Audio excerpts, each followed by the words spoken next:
Well, are you ready? Windies in the land, just put up your hand. Well, as Pakistan won, West Indies nil after the first T20 international with the West Indies and Pakistan. And welcome to On Tour. I'm Barry Wilkinson. We look back at that first T20 being played before a crowd. It was good to see people actually watching matches again in the West Indies. Unfortunately for them, in this first T20, it was Pakistan who drew first blood. Let's have a look at the scorecard then and see how things went. The Pakistan team batting first, making 157 for 8. The West Indies actually did quite well to pull them back because at one stage, the actual predictor was 190 runs. They were led by Babar Azam, that fantastic and inspirational captain who made 51 from just 40 balls, 4 fours and 2 sixes. Mohammad Rizwan, he got 46, adding a nice little contribution there with Babar, and Sharjeel Khan getting 20. For the West Indies, brilliant bowling from Jason Holder, back in some form, 4 for 26. And Dwayne Bravo, what more can you say about him? The old man continues to do well, 2 for 24. But when the Windies batted, they were in trouble from the second ball. Andre Fletcher was bowled quite early for a duck. It took Evan Lewis with 35 and an excellent innings of 62 not out from Nicholas Pooran, but he got no support. And as a result, Pakistan won by 7 runs in what was a pretty easy contest for them in the end. Hafiz, Afridi, Ali, and Mohammad Wasim all getting a wicket apiece as the Pakistan team drawing first blood and winning that game. Well, we're happy to welcome back a man who is from Georgetown, Guyana. I'm talking about none other than the inspirational former West Indies captain, Sir Clive Lloyd. And of course, our resident analyst, Tino Best, is also there. Gentlemen, so good to see you. So, Clive, I start first of all with you. I mean, you played, well, I wouldn't say a lot of matches at that ground because that ground is relatively new to your era. But generally, we all know how the pitches in Ghana play. Were you disappointed about how the West Indies lost that game by 7 runs? Well, first I must say, Barry, congratulations. I didn't know that you still have it in you, but congratulations. And is it your daughter or son? Yeah, it's my third daughter, 5th all told. Oh, good. Well played. So Anyhow, I wish the West Indies were as prolific as you were. No, it was a sort of, at one stage it looked like Pakistan, they were running away with the game until the rain came and they pulled it back nicely. And that 158 was a total that they probably should have been able to accomplish. But the point is, if you 50 dot balls, and you lose by 7 runs, and you lose only 4 or 5 wickets, if you're going to lose a game like that, it's got to be 100 and something for 8. People have to go out there and sort of play a few more shots. You have a guy there with, Hafiz. He wasn't turning the ball, and nobody tried to hit him overhead. We can, even if we had lost a wicket or 2, we bat until down to number 10. And the other thing is, why are we playing all these left-handers? And if you're playing left-handers, you have to break them up by having a couple of right-handers in there. So the bowlers will have to change their line and their length. And they've done it time and time again. And I don't know when they will change, because the bowlers are just, if I was a bowler, right, and I have to bowl to 5 left-handers straight up, I wouldn't move off my line or length unless they come and attack me. So the point is, I think we have to put a bit more thinking into our cricket. But we got very close, but they had 6 batters to come, or 4 batters to come. But they still had somebody like Jason Holder or the captain have got to bat further up to break that sequence of left-handers. Tino, were you surprised by the defeat in the end by just 7 runs? Your thoughts on the match? Yeah, when you look at the game today, I don't think we had on our thinking caps yet again. The same thing Sir Clive just said about the left-handers breaking him up, trying to get Jason Holder batting a little early. He had done it. I think it was in Grenada or St. Lucia that Jason batted that first 4 just to break it up. And if you got 50 dot balls, Barry, and you lose the game by 7 runs, come on. As a coach, I'll be absolutely livid with my players. But at the end of the day, you look at the percentage. West Indies' percentage of dot balls is 73%, and Pakistan was 30%. We have to maneuver and play the spin a lot better. Hafiz can bowl four overs for 6 runs, Barry. He can't even bowl that in club cricket against a BCL team. Is not what you want to see playing against so much talented West Indian batters. We know that when you go to Guyana, the pitch is going to play slow, it's going to play low. You got to stay low, you got to stay tight in your technique, and you got to play the ball on the front foot. You can't play the ball on the back foot. But it was a disappointing loss, but West Indies can see where they went wrong. They got 2 more games to rectify this, and I know they're going to win this series 2-1. You know I'm a West Indian. You know I can back the boys, Barry. I hear you, Tino. I hear you. So, Clive, I want you to talk to me a bit about Babar Azam. I mean, he is, to me, so classy, and he doesn't really swipe. I mean, he plays cricket shots. You know, this man, when he's going, he's one of the best to watch in world cricket. What is so good about Babar Azam, and how well did he manipulate that field positioning at Providence? Oh, this guy is an outstanding cricketer, Barry. He plays well with him. He doesn't give away his wicket as such. And he plays good cricket shots. And I think that is something that the West Indian players can think of. Instead of going aerial, try and play shots on the ground. You're still batting, and you can get to 60 or 50 quite easily. And that's what we need. We need people to bat intelligently, and he's showing them the way. He's done that against a lot of very good sides. He's made runs against England, Australia. He, to me, is one of the stars of the future. And the point is, they seem to build the totals around him. And he knows that. But they have some other good players. Rizwan is a good player. So we have to bat it, intelligently, in the sense that once you get in, you got to stay in. And we must break up those left-handers.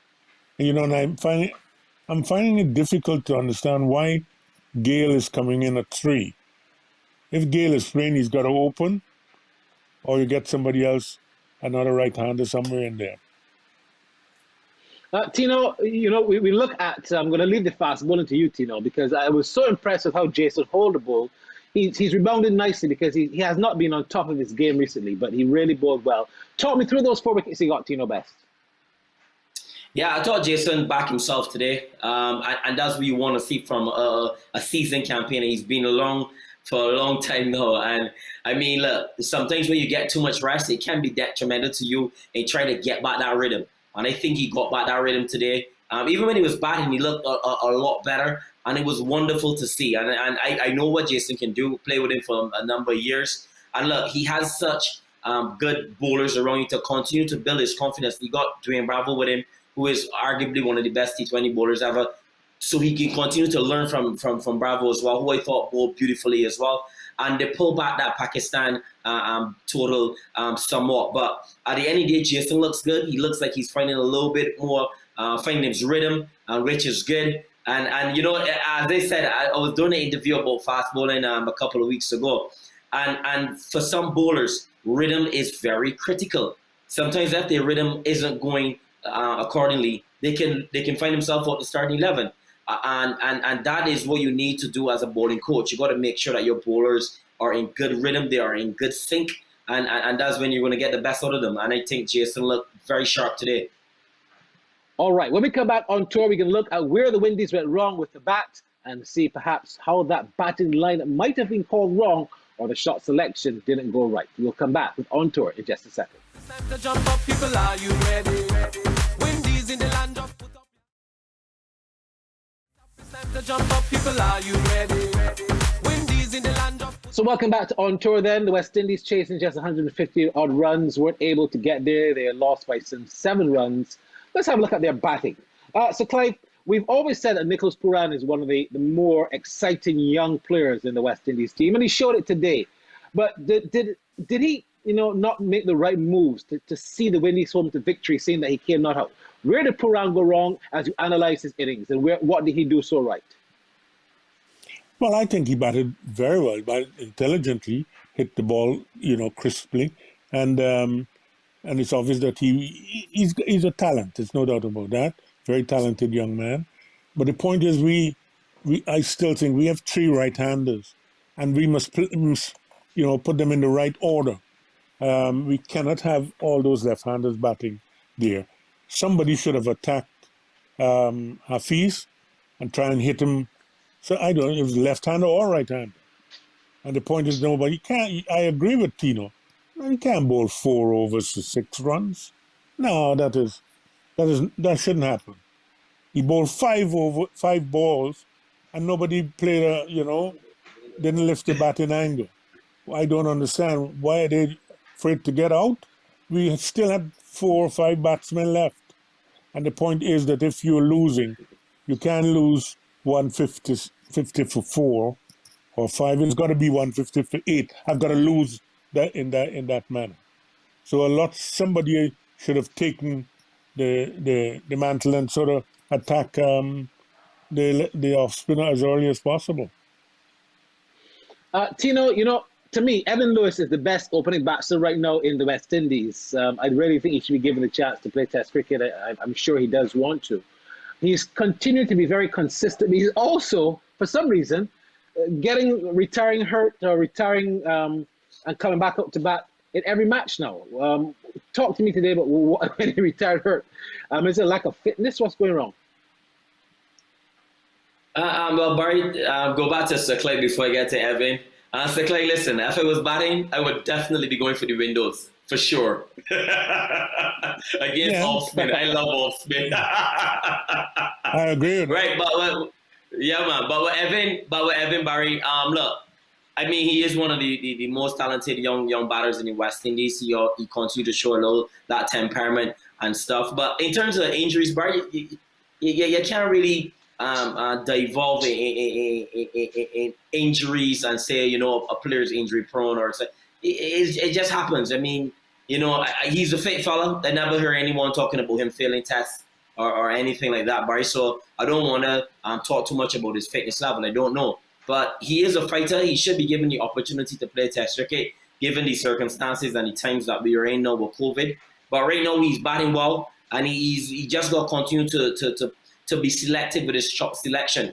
And I think that's what's going to propel him and continue him to be one of the best openers in the Caribbean. He is a talent. I love him a lot. He's one of those very quiet young men who always want to do well and put the team first. So from hearing guys that play with him, he's a team player, and he's a good human being. So with the injuries, Barry, just hope that he can get fitter, he can get stronger, and continue to do well for West Indies. So, Clive, I almost feel like Hetmeyer and Fletcher, they seem to be playing under some kind of pressure. They don't look themselves when they go to bat, and it is telling with their dismissals, it's telling with their frustration when they get out. What's going wrong with Fletcher and Hetmeyer all of a sudden? They just don't look themselves. Well, young Hetmeyer is again a talent. But the point is that they seem to think that they have to go aerial. I don't see why they can't hit the ball on the ground, and he can do that. He's done that, all the time. But suddenly, I don't think he gave his hand away the other day. He played on. So the point is that Pooran and Hetmeyer, but the point is where you put them to bat. I'm not so sure if Hetmeyer should open. I would like to see him open and see what it's like if he can, in a couple of games, and if he gets away, how you'd apply himself. Pooran, has come good. I think he's a very good cricketer. And the point is, if he can play like it, can he get a chance to bat early? And, and he's got to bat with somebody who's quick between the wickets. Gale is not quick between the wickets, and they're losing out runs there too, because where they can get 3 and 2, they're getting 1 and 2.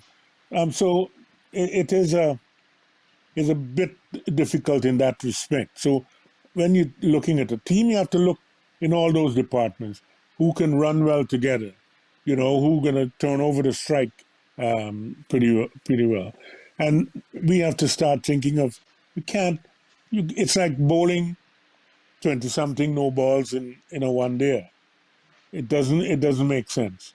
We giving away 50 runs. You're going to tell me that 50 runs, he had 50 dot balls, and you couldn't score on 25 of them. You know, somebody should use the feet to this fella, try and knock him over. You don't have to hit him for 6. You can chip him overhead. You know, and they would have been home and dry. Tino, talk to me about Fletcher, because I know she's one of your pet projects. To be honest, I like when players do well. But Fletcher, you know, from Grenada, he looked good in those first 2 initial T20s. Then he went on the bench for like 4 games, and then when he came back, Barry, he's been a shell of himself, and he's a better player than that. You talk about pressure, and that is exactly what is happening, Barry. Fletcher is under pressure. Hitmeyer is under pressure. Don't matter wherever the pressure is coming from, it's the pressure to perform. There's a World Cup coming up. Guys want to be in that World Cup squad. They probably, this is when a psychologist can come in. Even though it's a low short series, this is when a psychologist or the coach or any of these senior players need to get into their psyche and let them know, listen, just play your natural game. Just play your natural game. I can tell you something about the batting lineup. If Lyndall Simmons is not playing because of injury, Gale has to open. That's 1. Fletcher could come at 3. That's the way I honestly believe. That's the first 3. That's the top 3. And then anything can play after that. But what I'm saying is that these players are under pressure. And players nowadays need to understand that pressure is a part of the game. They got to love it. I mean, that's the only way you can bring out the best. Sometimes you bring out the best in us. Sometimes you bring out the worst in us. But at the end of the day, they want to be on that flight to Dubai and Abu Dhabi for the World Cup, and the pressure of performing right now is heavy on their shoulders, and they need someone to not to spoon feed them, but to get into them psyche, to get them over the line. All right, you're watching On Tour. When we come back, we're going to hear from the 2 captains, and we'll also hear from the man of the match right here on Tour. Jump up, people, are you ready? Windies in the land of put up. It's time to jump up, people, are you ready? Windies in the land of put up. Welcome back then. Let's hear from Captain Pollard and Babar Azam, as well as the man of the match, which is Mohamed Hafiz. As you look back to your bowling effort, first of all, what pleased you? I just thought the way that the guys came back in the back 10.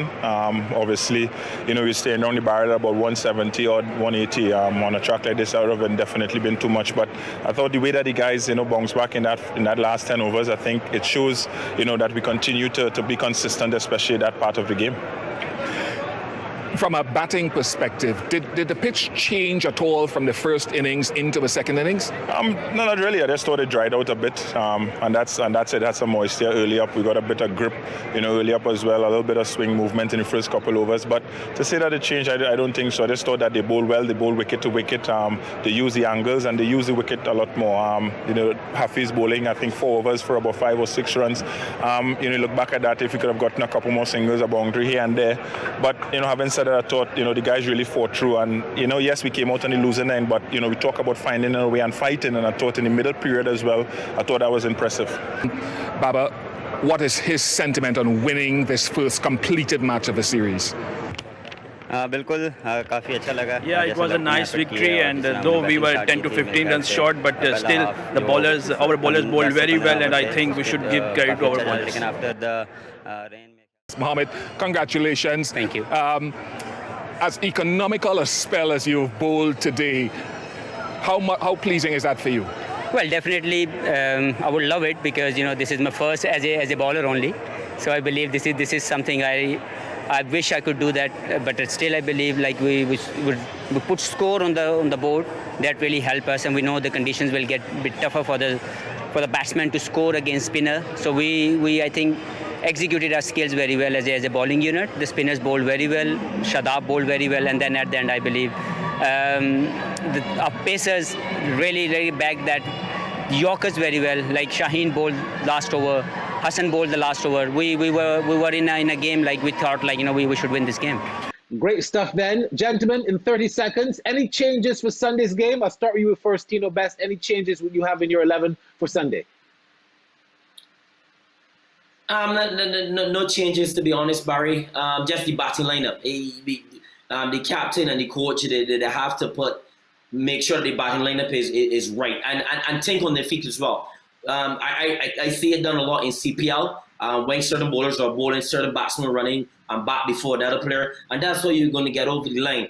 And they have to make sure they rotate the strike against the spinners. I know that the Guyanese pitch is very very placid in terms of helping the spin bowlers, but they have to find a way, Barry. They have to find a way to rotate. If Hafiz bowled 4 for 20, that's well done. But he cannot bowl 4 for 6. It's absolutely ridiculous and unbecoming of West Indies batsmen who are supposed to be playing at the highest level of professional cricket. So at the end of the day, this was just a little glitch, and I know the guy's going to come better, Barry, and I think West Indies win this series 2-1 if they play to their potential. So, Clive, any changes for you? Well, I think I would like to know why Andre Russell is not playing. You know, he's a good striker to ball, and probably he might have been the person here to win the game for them today. But the point is, too, I think they can't have 5 left-handers. They have to break that up. They have to get a left-hander, right-hander most of the time, so that the bowlers have a chance of bowling to different types of players. And I think if Hafiz is going to bowl 4 overs, we have to get somebody in there early that will be able to take him to task. He cannot bowl 4 overs for 6 runs. I don't care how placid the wicket is. You can still go and hit that guy with a new ball because he's not going to turn it prodigiously when it's new. So they have to do that. They have to be very positive. They haven't lost this game by a lot, but they could have won it, and but they have to be more sort of. We have to play our game in a much better, intelligent way. We have to look at where we went wrong and rectify that. Most of these guys that are playing now will be going to the World Cup, but I still think that we can't just pack people. Our side has got a lot of batting, but we've lost 4 wickets. If we have all this batting, we can sacrifice a guy or 2 up front there to sort of attack the bowlers that they have. So we have to be a bit more positive in our outlook. All right, wonderful stuff. So we look forward then to the West Indies and Pakistan on Sunday. The night starts at 11 sharp. Of course, live coverage right here on FlowSports. Thanks, Tino. Thanks to Clive. We'll see you guys later on. I'm Barry Wilkinson saying bye-bye now for On Tour until Sunday. West Indies. We are the West Indies. That's right. We are the West Indies. Turn it up to the top. It's time to jump up. People, are you ready?